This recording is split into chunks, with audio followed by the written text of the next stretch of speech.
This is an annual fee on luxury properties worth more than $5 million, whose owners do not live full-time in the city. Like for this penthouse, which hedge fund CEO Ken Griffin bought for $238 million. This pied-à-terre tax is specifically designed for the richest of the rich, those who store their wealth in New York City real estate, but who don't actually live here. But even so, they're able to reap the huge financial rewards of owning property in, dare I say, the greatest city in the world. Hedge fund manager, Citadel CEO Ken Griffin, yeah, he's also a billionaire because he made that money and he earned it, is none too pleased with that little stunt from the New York communist himself to push him and the governor's new pied-à-terre tax. It's a double tax on apartments. Fox obtaining an email sent to employees of Griffin's hedge fund that Citadel is considering canceling its massive $6 billion Midtown construction project over it. The memo reading in part, quote, "It is shameful that he," meaning Mamdani, "used Ken's name as the example of those who supposedly are not carrying their fair share of the burdens associated with New York City's often costly and wasteful spending.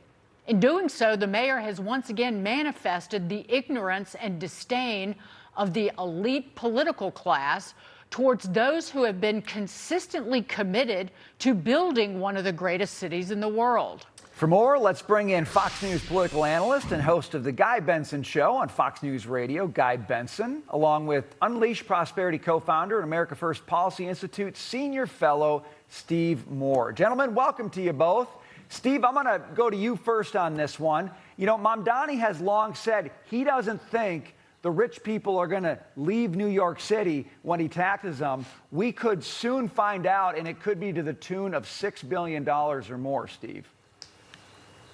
Yeah, you know, if you go back to that original video he made where he was spotlighting Ken Griffin, I don't know if you guys saw that, but he was staring right in the camera with this maniacal grin on his face. He looked like the Joker in the Batman movie. That's your new mayor, folks, of New York City. But listen, you know, it's people like Ken Griffin, as you just said, who are the people who built the city. By the way, I come from Chicago, as you guys know. He helped build Chicago. It got so bad in Chicago, he just up and left with this 1,000 workers and all the businesses that were left behind, the charities that were left behind, and so on. So you don't kill the goose that lays the golden egg. And that's exactly what Mamdani is doing here. And of course they'll leave. We know that from the evidence of the last 10 years of how many rich people have left, and they're now in West Palm Beach, where he is, by the way. He's in Miami. The headquarters of Citadel was moved to Miami, and Florida opened their arms wide and happily for Ken Griffin and all of his employees, Guy. But it speaks to the point, Mamdani thinks that this is just about some multi-million-dollar apartment that some rich person owns. It's about the giving. These individuals are givers to the fisc of the city and givers to the community. They are not takers, as they would like to portray them as.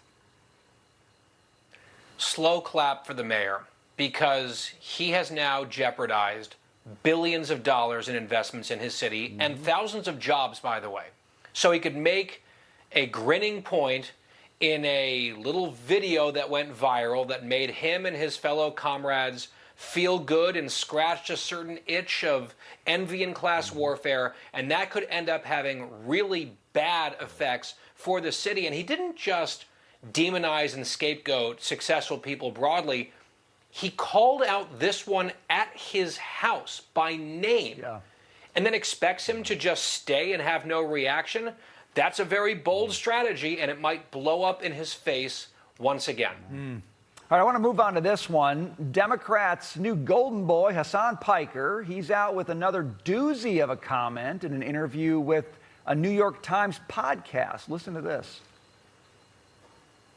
I'm pro stealing from big corporations because, you know, they steal quite a bit more from their own workers. However, one thing that might even help your ethical dilemma is the fact that the automated process that they designed, these companies know will increase shrink, right? So it's actually factored in, and they still end up having increased profit margins because they no longer have to pay the cashiers that they used to hire, as opposed to this automated system. Guy, I'll go to you first on this one. Hasan Piker is a fool. Just listen to what he says. But those podcast hosts might even be worse, sitting there laughing at him as he talks about theft. What do you see? Well, you're platforming someone who is a degenerate, who has really awful, actually evil views. And to mainstream a figure like that is a choice. It's a terrible one. And I actually have a visceral revulsion to this idea that you're just entitled to take things that don't belong to you. I think that's quite sick and wrong and morally off. But it's not even close to the most offensive thing that Hasan Piker believes and says out loud, right? It's almost like nothing, right? Like crumbs compared to him saying that America deserved 9/11, which he said in context. Him singing the praises of murderous, raping terror groups. The list goes on. So him being pro-theft is not at all stunning given the fact that he has advocated political violence and has justified murder. So, I mean, it's on brand for him. But again, it's a real choice to associate yourself willingly with that brand. Well, Steve Moore, I look at him and think the Southern Poverty Law Center had to create boogeymen and evildoers or fund them when on the, quote, right. But the Democrats, hey, here's our evildoer right here, and we're going to platform him and embrace him like his ideas are mainstream. Well, that's exactly what I was going to say, Dagan. And by the way, I agree with everything that Guy said. I would just take it one step further, that this is actually becoming the norm among a lot of liberal Democrats, that, Dagan, Yeah. You make more money than I do because you're the rock star, so you're making a lot more money. So if I steal from you, that's not really a crime because it's going to be a more equitable outcome if I steal with you. That is the attitude of a lot of these people. I mean, look at what happened. The guy who was, filming all the theft that's going on in these daycare centers, and the left wasn't outraged about the theft. They were outraged that someone exposed the theft. Right. They were acting like, oh, well, it's okay to steal because you're just stealing from rich people and taxpayers. That is a very common and very devious view of the left today. Guy Benson, Steve Moore, cannot disagree with the thing you said. Thanks for being with us tonight. Good stuff.